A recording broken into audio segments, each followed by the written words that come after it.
हम लोग Maxwell's equation नहीं डिराइव करना चाह रहे हैं, हम लोग देखना चाह रहे हैं कि उसका ऑपरेशन कैसे किया जाए, कर्ल्स इक्वेशन का। सो फॉर डिस्प्लेसमेंट करंट मैं लिख नहीं रही हूँ, हमारा बेसिक फंडा क्या है, डिस्प्लेसमेंट करंट का, डिस्प्लेसमेंट करंट। क्योंकि देखना है क्वेश्चंस बहुत आते हैं, चाहे नेट CSIR में हो या गेट में हो, चाहे जैम में हो, जेस्ट में हो, सब जगह ये अपनी टांग अड़ाता है। That's why I am just make you clear. अब क्या करना है, देखो हम लोग ने अभी डिराइव किया कि डेल क्रॉस एच जो है वो JC प्लस JD होगा, राइट। दिस राइट नाउ हम लोग ने एक एक्सप्रेशन या एक कमेंट पास किया है, राइट।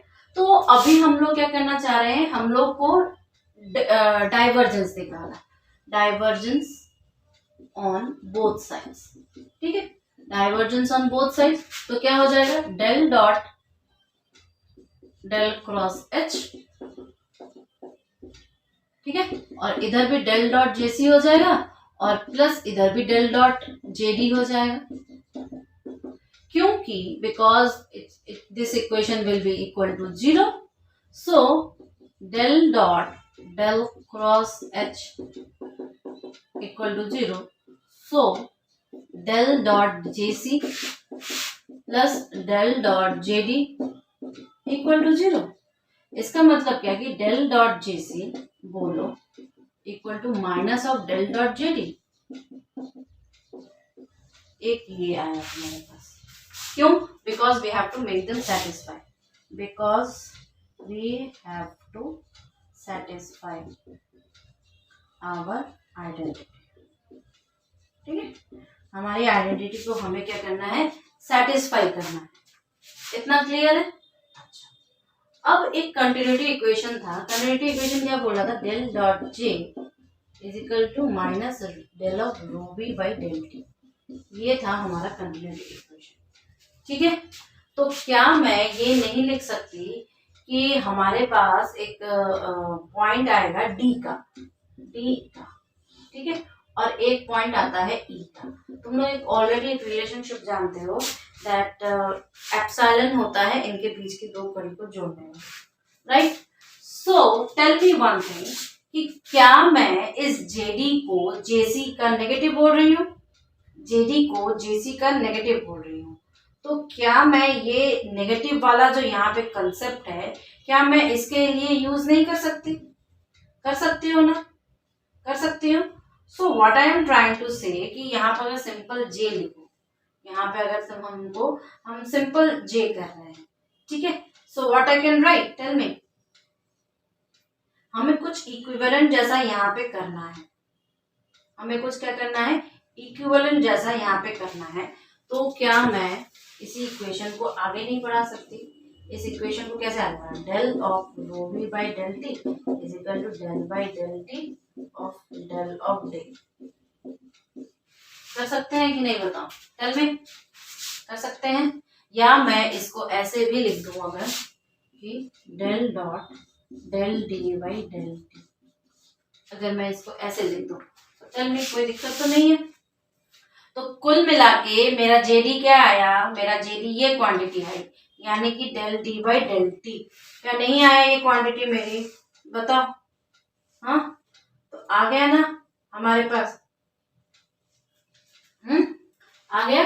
तो इसका मतलब आई कैन इन्फर एवरीथिंग, ये सारे जो इक्वेशंस है आई कैन इन्फर क्या इन्फर कर सकते हैं कि तुम्हारा जो ये JD है, JD यानी डिस्प्लेसमेंट करंट है, ये हो जाएगा तुम्हारा del D by del t, del D by del T.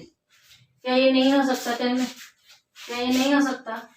सो अब इस होल इक्वेशन को, जो ओरिजिनल को सेटिस्फाई करने के लिए मेरे पास to satisfy the original curl equation of H, original curl equation of H को करने के लिए del cross H is equal to JC plus del D by del t, ये हमारा बेसिक सा इक्वेशन है, ठीक है।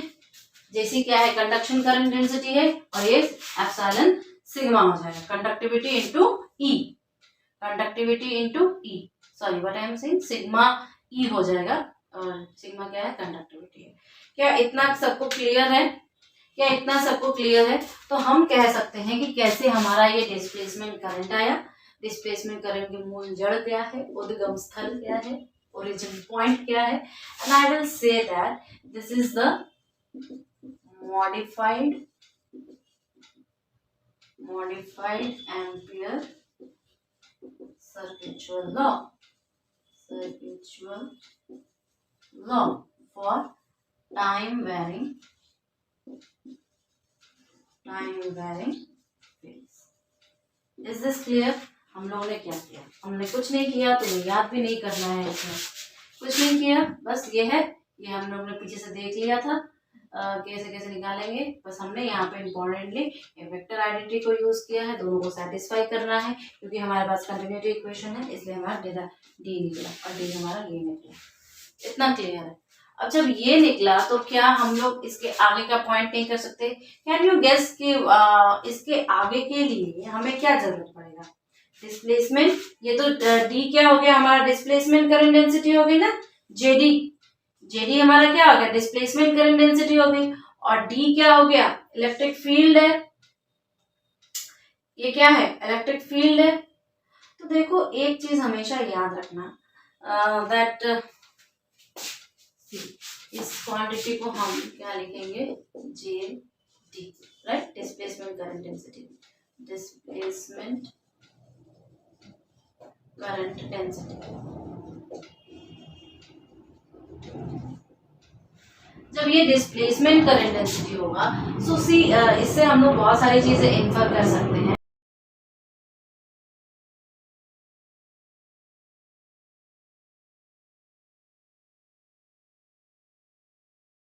सी अब मैं इसमें से कुछ नोट देख सकते हैं। नोट क्या देख सकते हैं? पहली चीज हम देखेंगे कि जेसी जो है हमारा कंडक्शन करंट है, लिख दे रहे हैं, बाद में मत बोलना कि मैम इक्वल टू क्या है, सिग्मा, ये कंडक्टिविटी है, राइट? दूसरा क्या है कि ये जेडी वाला तो क्या था हमारा? Displacement current, right? Del D by density. Okay, तीसरा हम ये कहेंगे कि देखो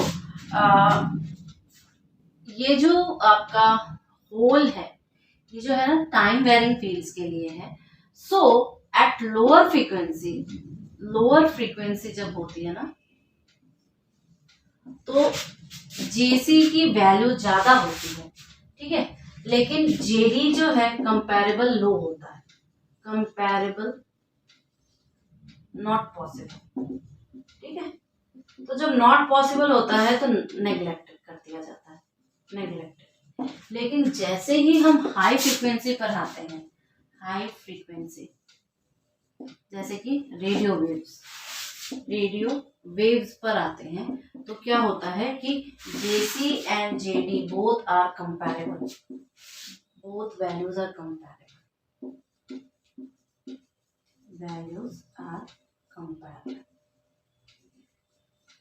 तब हमें डिस्प्लेसमेंट करंट की जरूरत पड़ती है। इतना क्लियर हो गया? तब हमें किस चीज की करंट की जरूरत पड़ेगी।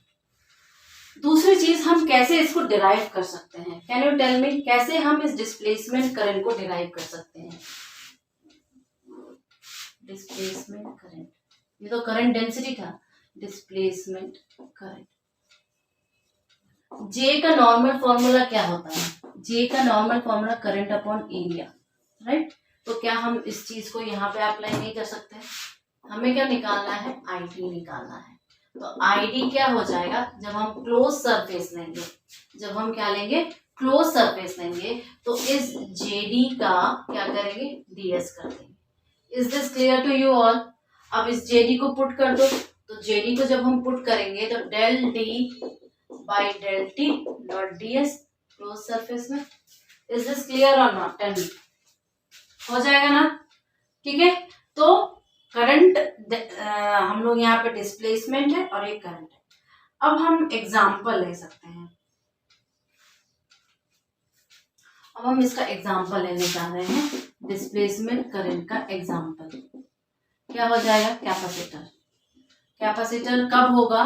कैपेसिटर प्लेट्स में कब होगा? जब हम उसमें अल्टरनेटिंग करंट अप्लाई करेंगे, अल्टरनेटिंग करंट।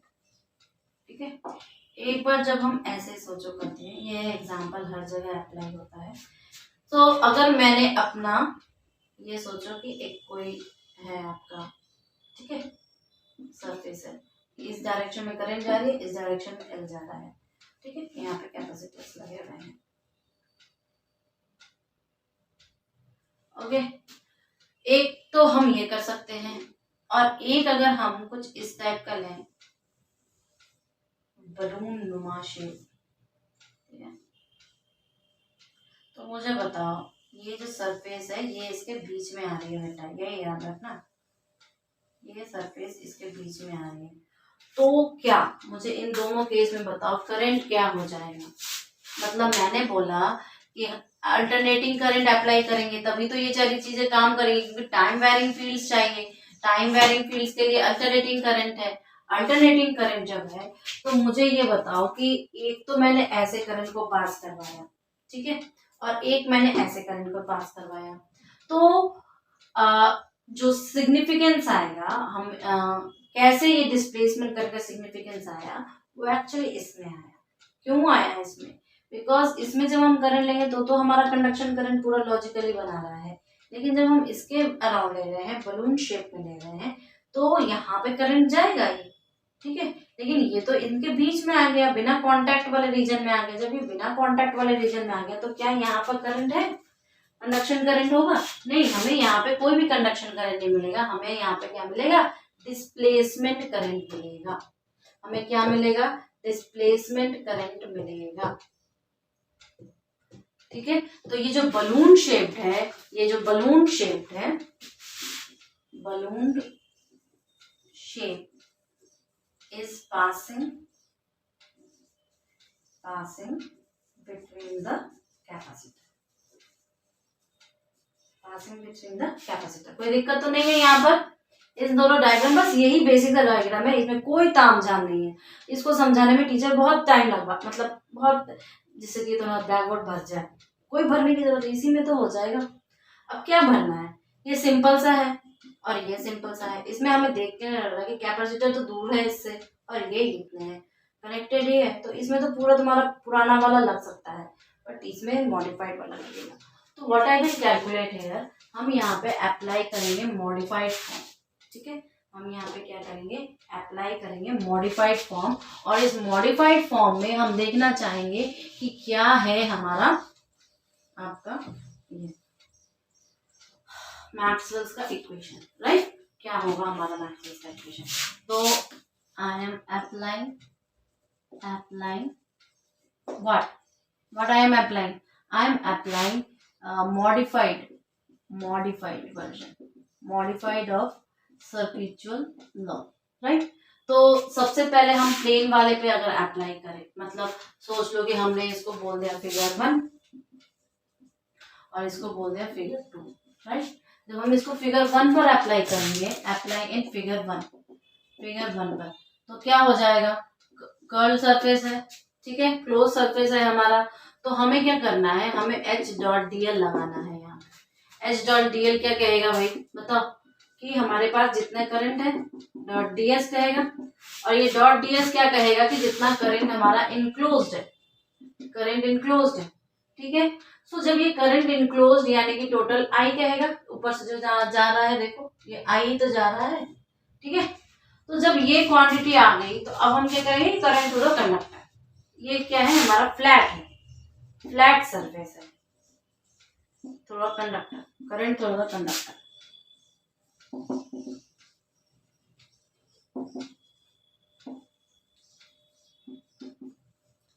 लेकिन अगर मैं इसके फिगर 2 पर जाऊं,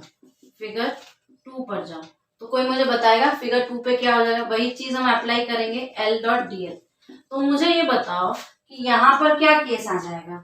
यहाँ पर कैपेसिटर्स के बीच में आ रही है, तो करंट तो मतलब आपका जो कंडक्शन करंट का तो ब्रेकआउट हो गया है यहाँ पर। जब कंडक्शन करंट का ब्रेकर होगा तो आई इनक्लोज क्या हो जाएगा, 0 हो जाएगा। J डॉट डी एस करेंगे सेम चीज, लेकिन यहाँ पे सरफेस वो दूसरी वाली सरफेस लेंगे तो यहाँ पे आई इनक्लोज आ जाएगा, टोटल लगा आई इनक्लोज आ जाएगा और ये हो जाएगा 0। क्यों हो जाएगा, क्योंकि यहाँ पे नो कंडक्शन करंट, हम यहाँ पे लिखेंगे नो कंडक्शन करंट,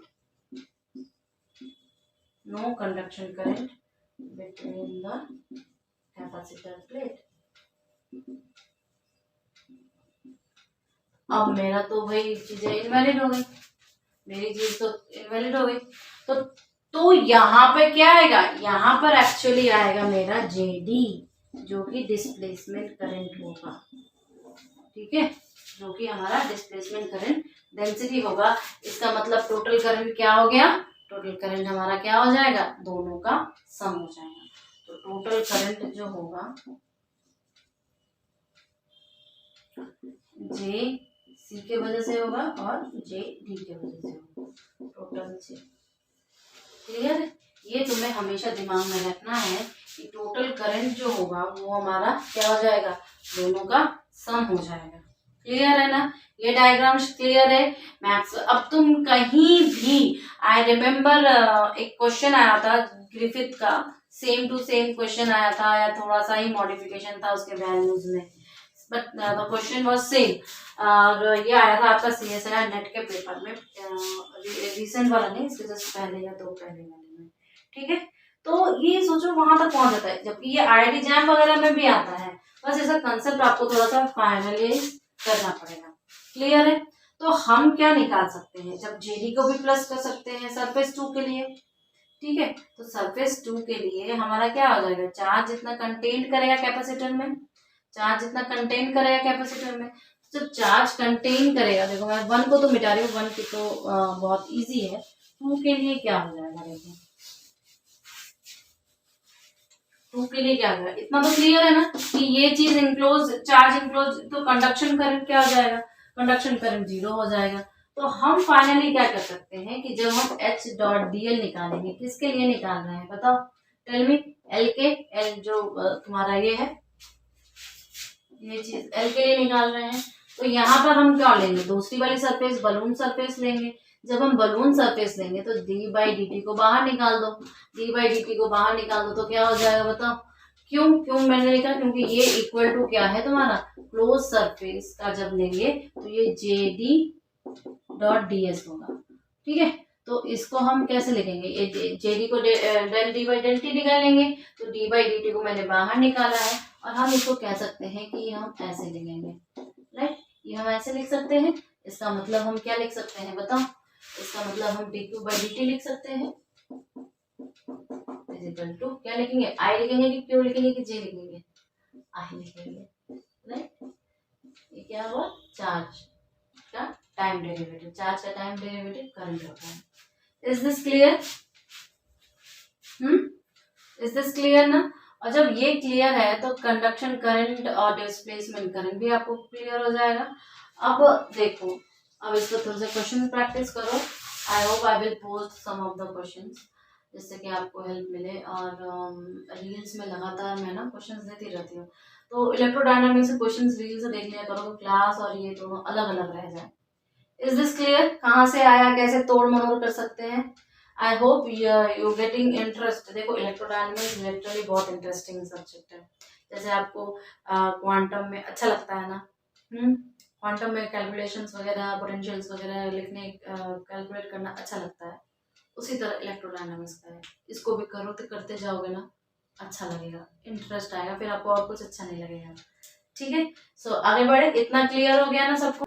जब हम मैक्सवेल्स इक्वेशन को पढ़ेंगे तो उसमें हमें एक इम्पॉर्टेंट इक्वेशन की जरूरत पड़ती है जो कि लॉरेंज इक्वेशन होता है। क्या होता है ये Lorentz equation, actually Lorentz equation total force की बात करता है। जब भी हम किसी चीज को EM फील्ड में डालते हैं तो ये फोर्स क्या कहेगा, हमारे पास 2 चीजें होंगी, ठीक है। क्या होगा कि हमारे पास एक तो चार्ज होगा और एक E होगा प्लस U क्रॉस क्या हो जाएगा, B हो जाएगा या H हो जाएगा, मतलब क्या होगा, B होगा, राइट। ये इलेक्ट्रोमैग्नेटिक फील्ड इंडक्शन है, मैग्नेटिक फील्ड इंडक्शन। मैंने शायद एक बार कभी आप लोगों को डिफरेंस बताया होगा किसी बैच में, I don't remember. Is this clear to you all और नॉट? Tell me first. इतना क्लियर है, राइट? ओके, तो जब ये चीज आ गई तो हमारे पास दो तीन रिलेशनशिप्स क्या हैं। एक तो डेल डॉट डी, बताते जाओ क्या क्या आएगा, बताओ। रो वी आएगा कि नहीं? रो वी, ये क्या है? चार्ज डेंसिटी है, जबकि वॉल्यूम चार्ज डेंसिटी है। नाउ अगर मैं इस चीज को ऐसे करूं, सरफेस लगा दूं और बता दूं कि डेल डॉट या डेल डॉट मत करो, डी डॉट डी एस करता हूं, तो ये क्या हो जाएगा बताओ? ये क्या हो जाएगा? चल में हम इसको कन्वर्ट कर रहे हैं। हम इसको जब कन्वर्ट कर रहे हैं तो हम बोल रहे हैं हम यहाँ पे एक लॉ लगाएंगे। कौन सा लॉ लगाएंगे? गॉस लॉ लगाएंगे। तो क्लोज सरफेस पे हम वॉल्यूम का इंटीग्रल करेंगे रो वी डी वी में। रो वी डी वी में कन्वर्ट हो जाएगा and this is called your Gauss law. This is called your Gauss law, right? This is called your Gauss law. It mean magnet के साथ भी है del dot B. ये मुझे बताओ कोई, डेल डॉट बी। हम लोग एक चार्ट ड्रॉ करेंगे। I hope I will given in shorts to, या पोस्ट में डाल देंगे, कोई दिक्कत नहीं। अगर हम ये करें तो ये क्या होता है बताओ? ये होता है जीरो। सिग्निफिकेंस सबको पता है, no single poles exist and all those that. तो इसका मतलब क्या हुआ कि अगर मैं किसी क्लोज सरफेस में, ठीक है, किसी क्लोज सरफेस में कोई भी एस ले लो और उसमें अगर मैं ये करूँ, आपका ये चीज मैं एक्चुअली डालना चाहती हूँ इसमें, तो ये क्या हो जाएगा? पी डॉट डी एस करूँ तो वो कहेगा कि मेरे पास जीरो है। इसका मतलब क्या है कि no single pole exist, no single pole exist, ठीक है। नो सिंगल पोल जब एग्जिस्ट हो गया तो इसे हम लोग कहते हैं मैग्नेटिक गॉस लॉ। इसे हम लोग एक्चुअली कहते हैं मैग्नेटिक गॉस लॉ। क्लियर है? मतलब जैसे ये इलेक्ट्रिकल गॉस लॉ है तो ये मैग्नेटिकल गॉस लॉ है, और जो सिंपल सा ये कहता है कि सिंगल पोल एग्जिस्ट नहीं करते मैग्नेट्स में, right? They always in a couple, they always in a couple. आगे बढ़े। कुछ इम्पोर्टेंट इक्वेशंस हम लोग देखते हैं आपके, इम्पोर्टेंट इक्वेशंस देखते हैं। क्या क्या इम्पोर्टेंट इक्वेशंस देखते हैं, कोई मुझे बताओ? Tell me. देखो जैसे कि D is equal to epsilon E लिखते हैं, राइट? या हम इसको epsilon not E plus P भी लिख सकते हैं। P is what? Your polarization, polarization, right? उसी तरह आप ये कर सकते हो, ये D है। इसी तरह आप मैग्नेटिज्म का जो H है उसको भी लिख सकते हो। वो क्या होता है? Sorry, B is equal to mu H, right? Mu H को हम क्या लिख सकते हैं? Mu not H plus M। M will be what? Your magnetization, magnetization. Clear है? इसी तरह आप जे भी लिख सकते हो। जे को कैसे लिख सकते हो बताओ? एक तो सिग्मा ई हो जाएगा कंडक्टिविटी के साथ, प्लस आपका रो वी यू हो जाएगा, राइट? ये तीनों आपके इक्वेशंस है, ये आप कभी भी देख सकते हो। लेकिन याद रखना जो बाउंड्री कंडीशंस होती है ना, बाउंड्री कंडीशंस, राइट? ये जो बाउंड्री कंडीशंस आप लोग इलेक्ट्रोस्टैट या मैग्नेटोस्टैट में भी डिस्कस करते हो, ये टाइम वेरिंग फील्ड के लिए भी होल्ड गुड करते हैं। Hold good for time varying fields, time varying fields also, ठीक है। तो आपके पास क्या क्या फील्ड्स आ गई? इलेक्ट्रो वाले का देखो, पहला E, अच्छा दो फील्ड्स अगर हमारे पास दो बाउंड्री है, एक 1 है एक 2 है, तो सबके अपने अपने फील्ड्स टेंजेंशियल कंपोनेंट और नॉर्मल कंपोनेंट होंगे। तो इसमें क्या होता है कि 1T is equal to your what? दूसरे साइड का टेंजेंशियल कंपोनेंट।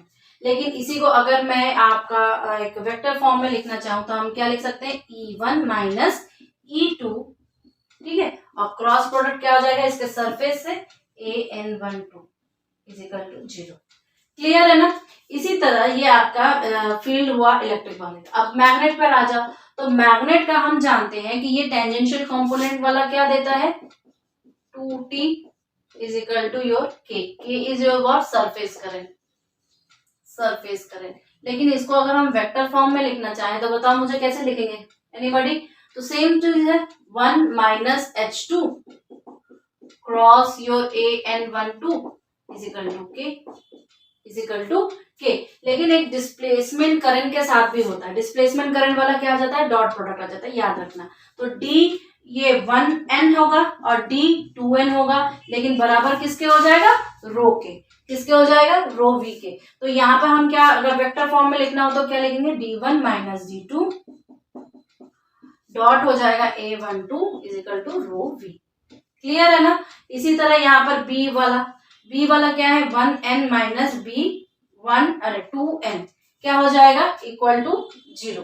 जब ये इक्वल टू 0 आ जाएगा तो वेक्टर फॉर्म में b12 minus b1 minus b2 dot product हो जाएगा इसके और इज इक्वल टू 0 हो जाएगा। Is this clear to you all और नॉट, टेल मी।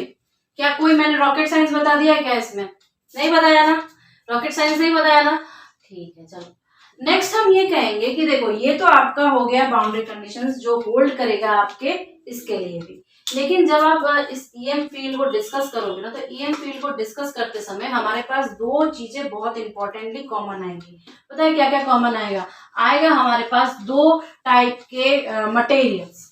इन दो मटेरियल से ही ज्यादा क्वेश्चंस पूछे जाते हैं। एक आपका परफेक्ट कंडक्टर होता है और दूसरा आपका परफेक्ट डाइलेक्ट्रिक होता है। प्लीज नोट डाउन, ये मैं आपको नोट करवाना चाह रही हूँ, कभी भी मत भूलना। मैंने इससे रिलेटेड शॉर्ट्स ऑलरेडी डाल रखे हैं, तो आप वहां से भी चेक कर सकते हो मेरे चैनल में। पहला आपका आता है परफेक्ट कंडक्टर। जब हम परफेक्ट कंडक्टर की बात करते हैं तो सिग्मा अप्रोक्सीमेटली हमारा इनफाइनाइट आता है। तो इसका मतलब क्या हुआ कि J इक्वल टू 0 आ जाता है, H इज इक्वल टू 0 आ जाता है, इसके वजह से B भी 0 ही आ जाएगा, ऑब्वियस ही बात है। E इज इक्वल टू 0 आ जाता है। तो ये सारी चीजें आपकी 0 ही आती हैं। जब ये ऐसा आता है तो हम जानते हैं कि EF, इसमें का EF इज इक्वल टू 0, ये आपका एक परफेक्ट कंडक्टर होता है। लेकिन यही नोट में अगर मैं एक परफेक्ट डाइलेक्ट्रिक लिखूं, परफेक्ट डाइलेक्ट्रिक, ठीक है, तो परफेक्ट डाइलेक्ट्रिक सिग्मा जो हमारी कंडक्टिविटी है, कंडक्टिविटी लिख दे रहे हैं, कंडक्टिविटी। तो ये कंडक्टिविटी अप्रोक्सीमेटली क्या होती है हमारी 0, राइट, हमारी 0 हो जाती है।